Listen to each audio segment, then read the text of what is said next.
ছেলেদের বন্ধু গ্রুপে না কোনো প্ল্যানিং থাকে না, ওদের বন্ধুত্বের কোনো লজিক থাকে না। আমরা কেন, কবে, কার, কিভাবে বন্ধু হলাম আমরা নিজেরাও জানি না।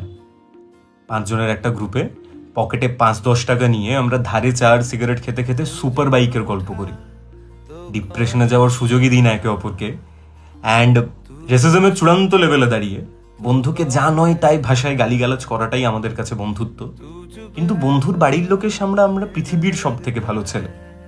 খুব সিম্পল কিছু ব্রোকরে আমরা চলি, যে ভাইয়ের থেকে টাকা ধার নিয়েছি মানে ওটা ফেরত দিতে হবে না, ভাইয়ের কাউকে ভালো লেগেছে মানেই সে আমাদের বৌদি, বন্ধুকে তার আসল নাম ছাড়া আমরা যা খুশি বলে ডাকবো, বন্ধুকে এক বিন্দু সম্মান করবো না, কিন্তু বাইরের কেউ বন্ধুকে কিছু একটা বলে দিই তাকে আমরা ছেড়ে দেবো না।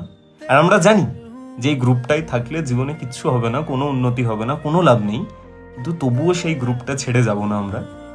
অ্যান্ড বন্ধুকে আমরা বন্ধু বলি না, ভাই বলে ডাকি, তাই না? তাই ভোর 5টা হোক কি রাত্রি 3টে ভাইয়ের জন্য আমরা পৌঁছে যাব। 10 টাকার চা খাওয়ার জন্য আমরা 200 টাকার তেল পুড়িয়ে নেবো। তাই জলদি করে তুমি তোমার গ্রুপের সেই মানুষগুলোকে ট্যাগ করো যে হিসেব টিসেব করি না আমরা, ভেসে যাই শুধু স্রোতে, ছোট্ট থেকে শিখেছি শুধু দারুণ বন্ধু হতে, দেখা না হলে মন মরা লাগে, ছুটে ছুটে যাই তাই, বন্ধু তো আমরা বানাইনি শুধু, বানিয়েছি কিছু ভাই, তাই না?